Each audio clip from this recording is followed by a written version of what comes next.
Good morning, students. Welcome back to my accountancy class. Okay, this is your Neha ma'am, and we are doing online studies during COVID-19 lockdown period. Okay, today we are going to start chapter number 6, that is retirement or death of a partner. Okay, so in this video, we will do just the concepts of this chapter. Okay. तो let's start our discussion. पहले हम लोग discuss करेंगे कि retirement of a partner का मतलब होता क्या है. जब हम लोग रिटायरमेंट खत्म कर लेंगे तो हम लोग डेथ ऑफ अ पार्टनर की तरफ आगे बढ़ेंगे. But the first thing we are going to do here is retirement of a partner. What is the meaning of retirement of a partner? Okay, तो I am just writing it down.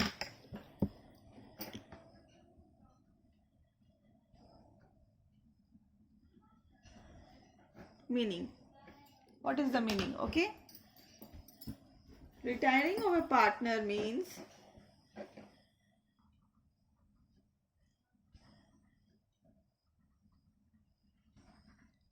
retirement of a partner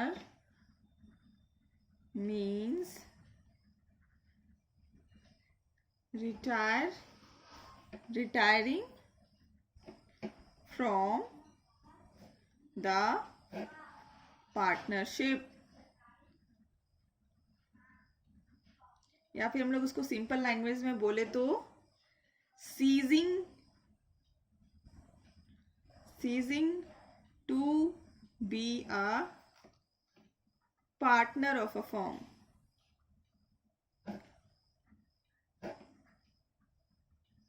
Okay, so what is the meaning of retiring of a partner? Retirement of a partner means retiring from the partnership.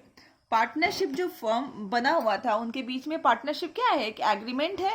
उनके बीच में जो एक agreement बना हुआ था, एक deed था, partnership deed, वहां से वो क्या कर रहे हैं? पर्सन रिटायर कर रहे हैं. ओके, सीजिंग का मतलब होता है टू पुट एन एंड. मतलब किसी चीज पे ceasing to be a partner of a firm, मतलब अब ये रिटायर हो गया, मतलब इस दिन के बाद से वो उस फर्म का पार्टनर नहीं कहलाएगा. ठीक है, जैसे मान लो एक फर्म है, इसमें 3 पार्टनर थे, ए, बी एंड सी. ठीक है, तो मान लो सी अगर रिटायर कर गया है, ठीक है, सी अगर रिटायर कर गया है तो अब इस फर्म के सिर्फ 2 पार्टनर है, ए एंड बी. मतलब सी क्या है? इस पार्टनरशिप फर्म से बाहर आ गया है, एक पार्टनरशिप डीड से वो निकल चुका है, या फिर वो अब पार्टनर नहीं कहलाएगा उस फर्म का. That is ceasing to be a partner of a firm. Okay, तो this is the main meaning of the retirement of a partner. अब हम देखते हैं condition for retirement of a partner.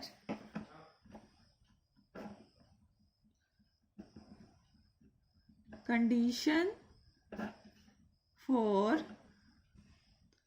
Retirement of a partner, मतलब एक partner कौन कौन से कंडीशन पे रिटायर कर सकता है. What are the conditions through which a partner can retire. ठीक है, पहला कंडीशन है if there is an agreement to that effect. ठीक है, मैं लिखते जाऊंगी, समझाते हुए चली जाऊंगी.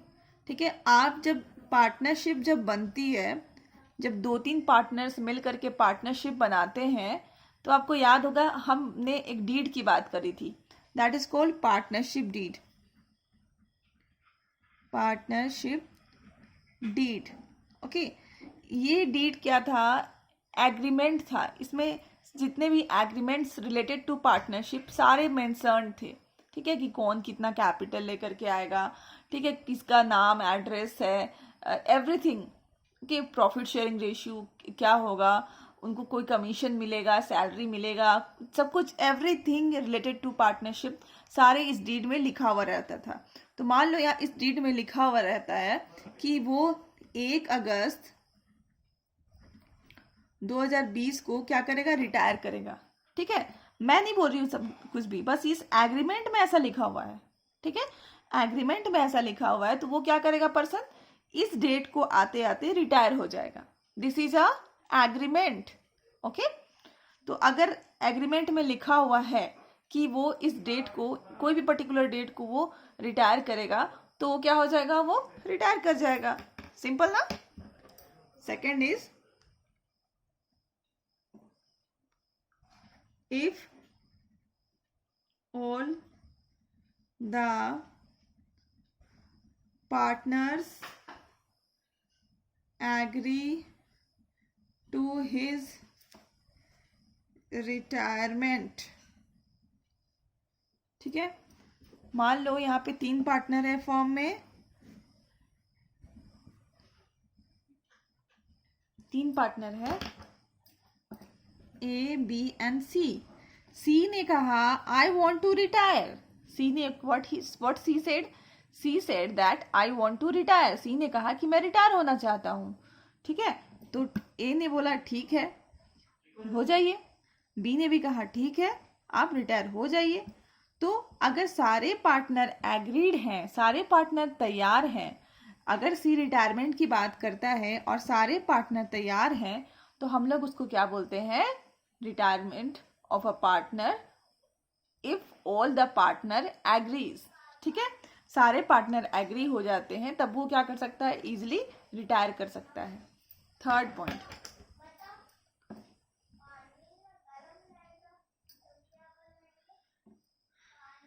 if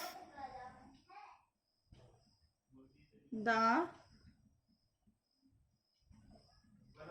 partnership at will by giving written notice to the remaining partner of his decision to retire। Okay, तो यहाँ पे केस है कि पार्टनरशिप एट विल। विल मतलब होता है अपनी मर्जी का मालिक होना। ठीक है, कि ऐसा एग्रीमेंट बना हुआ है कि जब भी पार्टनर को मन करेगा उतने दिन तक वो हमारे फॉर्म में रहेगा, और जिस दिन मन नहीं होगा उसका, तो वो क्या करेगा, उस दिन वो सारे पार्टनर को एक रिटन नोटिस देगा और अपने डिसीजंस के बारे में बताएगा कि वो रिटायर होना चाहता है, और हमारा फॉर्म वो उस समय ही छोड़ सकता है। ठीक है, once again I am repeating this one, कि सबसे पहले होता है ये पार्टनरशिप एट विल। विल का मतलब होता है कि वो अपने मर्जी पे डिपेंडेंट है। ओके, वो अपना रिटायरमेंट का डिसीजन खुद लेगा। ठीक है, पार्टनर जो है अपने रिटायरमेंट का डिसीजन खुद लेगा। जब तक उसकी मर्जी रहेगी वो हमारे फॉर्म में रहेगा, और जिस दिन उसकी मर्जी नहीं होती है हमारे फॉर्म से रिटायर होने की, अगर उसकी मन करता है कि हमारे फॉर्म से वो क्या करेगा, रिटायर होना चाहता है, तो वो क्या करेगा, बस एक रिटर्न नोटिस रिमेनिंग सारे पार्टनर्स को सर्कुलेट करेगा, और वो क्या कर सकता है, इजिली रिटायर हो सकता है हमारे फॉर्म से। This is called partnership at will. Okay, our next topic of discussion is liability of a retiring partner। Retiring partner की कितनी लाइबिलिटी होती है। ओके, मतलब जो बंदा रिटायर होने वाला है उसकी क्या क्या लाइबिलिटी है फॉर्म के towards. Liability of retiring partner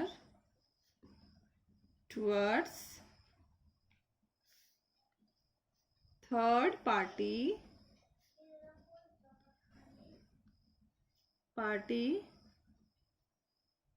continues till the date of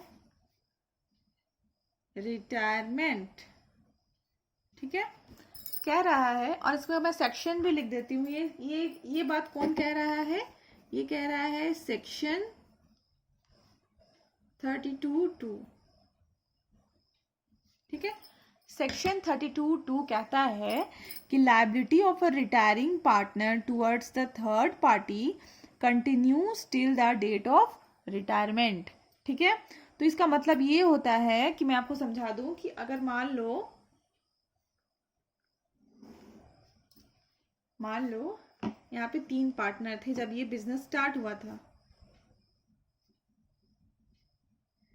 A, B and C। Okay, and C wants to retire।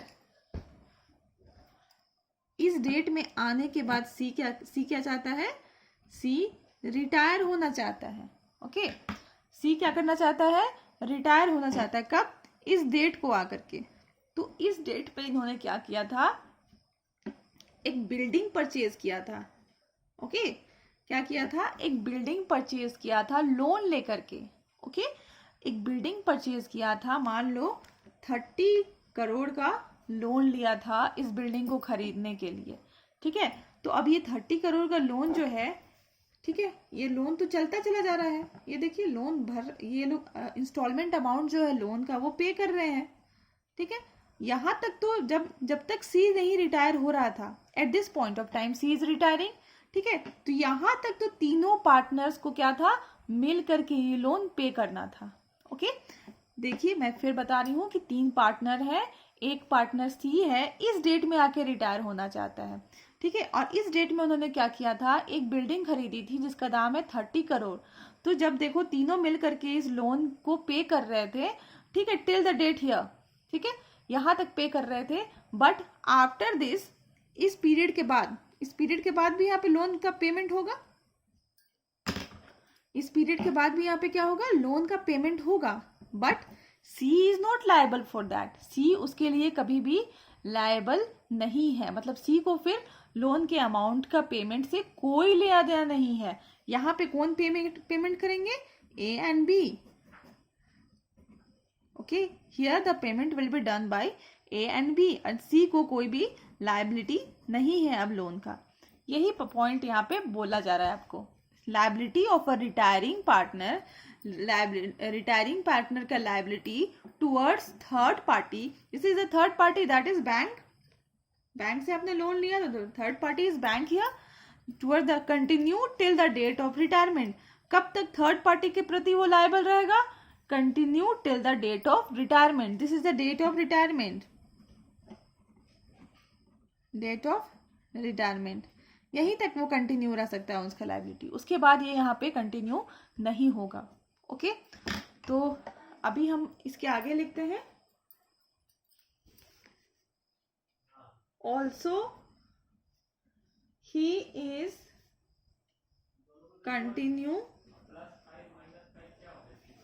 To be liable even after his retirement if he does not give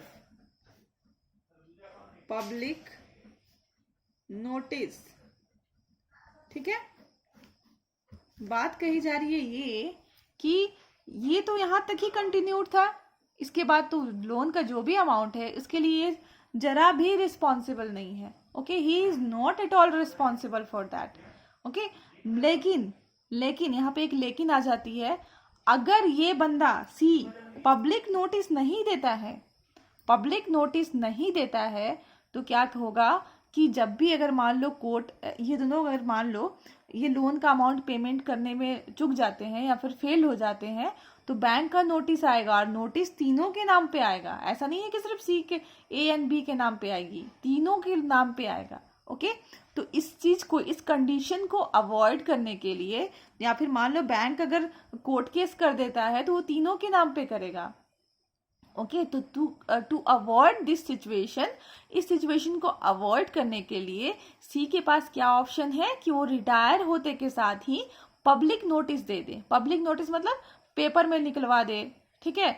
और भी बहुत सारे होते हैं तरीके, वो सारे public notice अभी तो आपके सिलेबस में ये नहीं है। तो वो जैसे पेपर में भी, जैसे हम लोग अपना नाम भी चेंज करते हैं तो क्या करते हैं, पेपर में एक वो डलवाते हैं, आर्टिकल डलवाते हैं। In the same way he can give public notice after his retirement. वो रिटायरमेंट होने के बाद एक पब्लिक नोटिस दे दे, ताकि आगे जो भी लायबिलिटी कंटिन्यू हो रही है उसके लिए उसको लायबल नहीं समझा जाएगा। Okay, that's all. हम लोग आगे देखते हैं। हम लोग इस चैप्टर में करना क्या है वो देखते हैं। टॉपिक्स टू लर्न, कौन कौन से टॉपिक हमें पढ़ने हैं या फिर हमें लर्न करना है, हम वो देखेंगे। पहला क्या हम लोग को सीखना है इसमें, कैलकुलेशन ऑफ न्यू रेशियो सीखना है। पिछला में हम लोग क्या सीखते थे, सैक्रिफाइसिंग रेशियो सीखते थे। एंड यहाँ पे हमें क्या सीखना है, गेनिंग रेशियो सीखना है एंड न्यू रेशियो सीखना है, ठीक है। सबसे पहले हम लोग वहाँ क्या करते थे, सैक्रिफाइसिंग रेशियो निकालते थे, बट यहाँ क्या करते हैं, गेनिंग रेशियो निकालेंगे। अब क्यों निकालेंगे मैं आपको बाद में बताऊंगी, पहले ये हम लोग देख लेते हैं इस टॉपिक में क्या क्या पढ़ना है, इस पूरे बुक में, मतलब इस पूरे चैप्टर में। Calculation of new ratio and gaining ratio. Second is treatment of goodwill.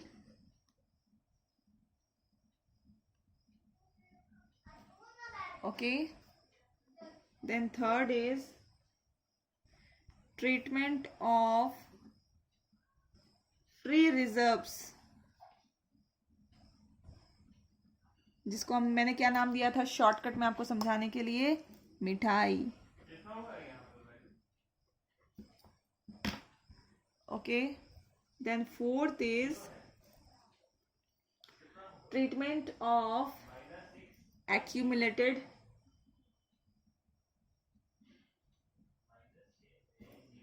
losses। Okay, जिसको मैंने क्या नाम दिया था आपको समझाने के लिए, कबाड़। ये सब वीडियो अगर आपने नहीं देखा है या फिर आप भूल गए हैं तो दोबारा से जा करके देखिए, so that you can make your base more concrete, you know, more good। Revaluation of, यहाँ भी हमें आपको रिवैल्यूएट करके न्यू एसिड्स रिवैल्यूएशन बनाना है, ठीक है। Revaluation of acids and liabilities, ठीक है। नेक्स्ट हमें पढ़ना था रिटायरिंग पार्टनर्स लोन अकाउंट। कैसे अगर कोई रिटायरिंग पार्टनर लोन दे रखा है या फिर ले रखा है तो उसका ट्रीटमेंट कैसे करेंगे। Retiring partners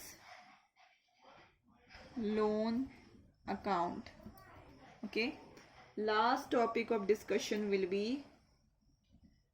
capital adjustment. इसमें कितने केसेस होते हैं, 4 केसेस होते हैं, but due to corona virus you will not study this topic, this last topic this time, okay, this is deducted this year, okay, so you will study only the 6 topics which I had written. So in the next video I will start discussing the topic wise, okay. This video is basically I had made for conceptual video, okay. I hope that you are making all the assignments on time, okay, and keep learning and keep studying. Thank you.